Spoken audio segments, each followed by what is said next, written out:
Hi guys, my name is Caitlin. I am from grassfedgirl.com. I'm so glad you're joining me today. I am a holistic nutrition consultant, and today I want to talk about why I failed on the ketogenic diet and what mistakes you can avoid to make it work for you. So of course I believe that a carnivore diet is a subset of the ketogenic diet, but for me, the carnivore diet worked so much better. So I want to tell you a couple of the mistakes that I made that made my ketogenic diet crash and burn, and why I gained weight and made lots of mistakes. So stay tuned if that sounds like something that is interesting to you. When I started doing the ketogenic diet, I was reading all the books, listening to all the podcasts, doing all the things, and it was really overwhelming. And I kind of just took a little bit from here, a little bit from there, and it kind of made me nuts. So one thing I really did wrong was doing net carbs. So I read the old Atkins books first, and I think he was doing 20 carbs in those. And then I got the new Atkins for a New You, and it was talking about net carbs, and it was just super confusing. I met tons of people in the low carb community. I went on the low carb cruise in 2012. So, I mean, I had access to really good information, but I just kept getting conflicting sources. And so I really never knew quite what to do. And I think doing net carbs instead of total carbs, because it just blew my mind that you should have your carbs so low, that you should have your vegetables so low. I just couldn't handle that. I just couldn't handle it. So I thought that, net carbs was probably the best thing. And I did that for many, many years. And I think my carbs ended up getting too high. I was eating too many, even though they were quote unquote healthy vegetables, and just too many treats, too many sweets. So we'll talk about that next. But so definitely, if you are stuck on a ketogenic diet, definitely stop doing net carbs. So if you don't know what net carbs means, that means subtracting the fiber from the carbs. I don't know who came up with it first. It could have been the Dr. Michael Eads. Maybe he wasn't the first, but I know he did talk about it in Protein Power. It's this idea that you subtract the fiber from the total carbs, and then that gives you the net carbs. And that would give you a lot more leeway to eat a lot more vegetables, a lot more things like peanut butter, things like chocolate. It would just, you could almost eat double or triple the carbs without noticing it, and that could stall your weight loss. So definitely check into that if that's something that you're doing. So the thing about veggies is that veggies can get really, really carby. And I love veggies, especially before I started carnivore. I used to eat so many veggies, and it was really hard for me to stop eating them. I would make them into soups, and the quantities got really out of control sometimes because I put so much butter, and you could just eat them and eat them and eat them, and they were just so tasty. And so the carbs got really, really high, I'm sure. But it was just so hard for me to wrap my brain around that maybe that would be bad for me. I just couldn't deal with limiting vegetables. It was just almost like torture to me. And so I feel much better, actually, and my digestion is 1,000 times better now that I eat no veggies. So that has been really an eye-opener and a game changer with carnivore diet. So I think I was actually reacting negatively to all those veggies, and besides them maybe causing an insulin spike or a blood sugar spike, same thing in a lot of ways. But anyway, I think that was a problem. I was eating way too many veggies, doing net carbs, so it made me able to eat the veggies, I thought, in my mind, and it was causing a lot of gut inflammation and slowing down my digestion. So if you are doing unlimited veggies on a ketogenic diet, that could definitely be causing you some problems, and you may be in denial, like I was, that was causing me problems. So even though I love the taste of veggies, they don't love me, and they were not helping me out, and they were causing too many carbs and too much fiber, too much bloating, too much gas, and messing up my whole system. So definitely think about that. If you are doing keto and you're stuck, then cut those veggies and you will probably see a big change.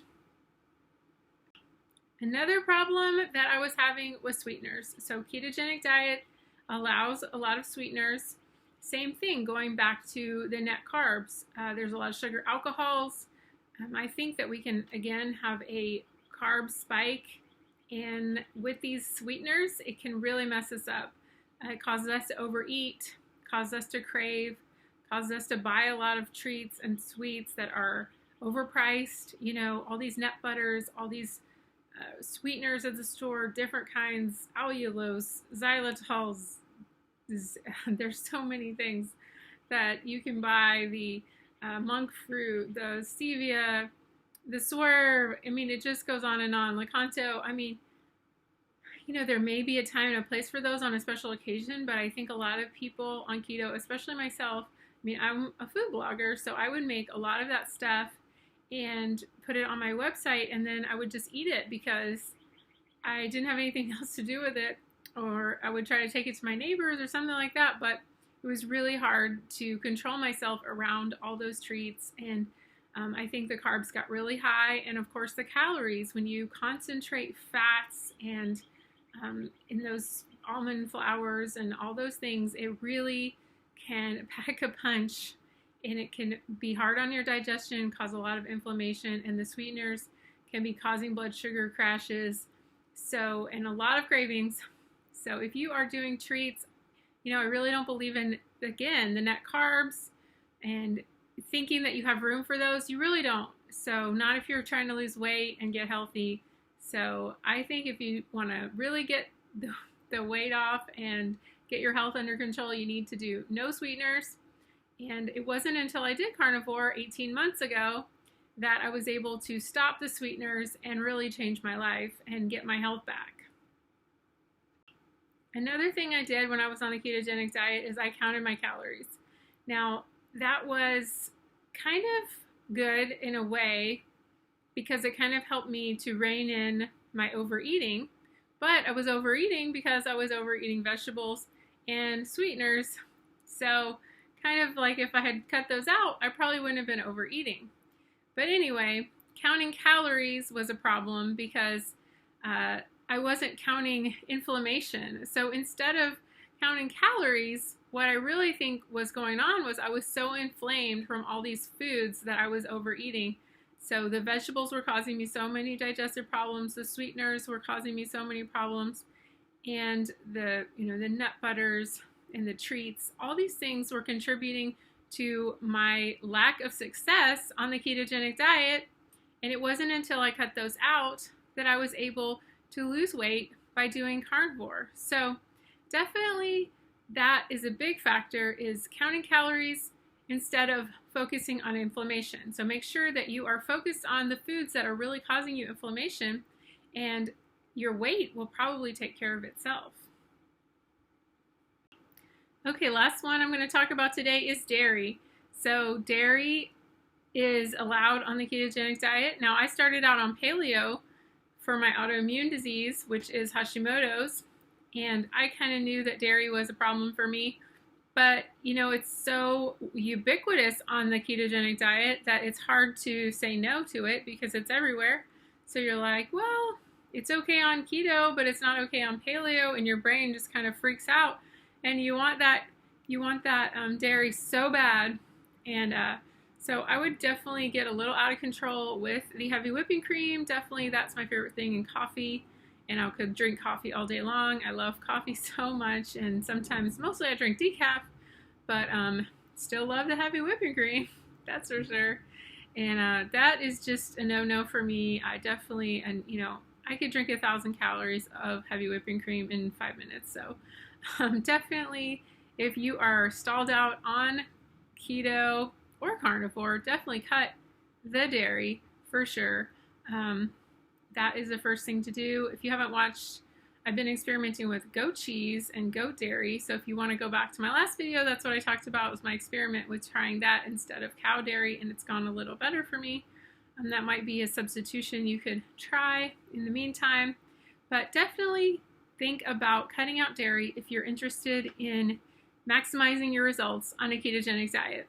And one thing about the ketogenic diet is that many people just go overboard with the dairy and the cheese and the recipes. I think one of the beauties of the carnivore diet is it keeps it so simple. You don't have so many recipes and so much fun, fun stuff you can make out of dairy, and so many different things that you have so many choices. And I think it can be overwhelming, and then it can cause almost like a FOMO or something like that. You're just overwhelmed with too much fun food choices, and it can just cause you to crash and burn. So definitely cut out the dairy and see how it goes for like 30 days. And I bet you will bust through that stall and do amazing. Okay, so I hope that has been helpful about why I failed on the ketogenic diet. You want to think about cutting out those veggies, cutting back on the veggies. Just try some lettuce only, or just do the carnivore diet. There you go. The net carbs, they can get way out of control, so try total carbs instead of net carbs. I mean, Dr. Westman recommends 20 total carbs for his patients, and most of them are in, they're in the obesity clinic, so that's what he recommends, 20 total carbs. And I think that should really be tried by everyone, or just do carnivore. It's a lot easier. And then, so instead of focusing on your calories, focus on which foods are causing you inflammation. And that is the beauty of the carnivore diet, to get rid of all the foods that are causing you inflammation, and you will have a lot more clarity about that, and your digestive system will start working better, and you will be so much less inflamed. So focus on inflammation rather than counting calories, okay? And then, of course, the dairy, which is everyone's friend or foe. But if you are trying to bust through a weight loss plateau, then definitely get rid of that dairy, and you will see amazing improvements. I know it's hard, but it will be worth it. So if you're interested, get my carnivore ebook. I will put it right up here for you to see what it looks like. And it is an awesome resource for you to bust through any kind of ketogenic diet stall and get started with the carnivore diet. It helped me to help my autoimmune. I would love to be your guide at 30daycarnivorechallenge.info. And make sure you subscribe to my newsletter, because I'm going to be starting a new coaching group soon. So you want to subscribe at grassfedlist.com, and you will get all the updates on when my new coaching group is starting. So thanks so much for watching. If this video has been helpful, please subscribe, like, and share this with a friend. Thanks so much. See you next time.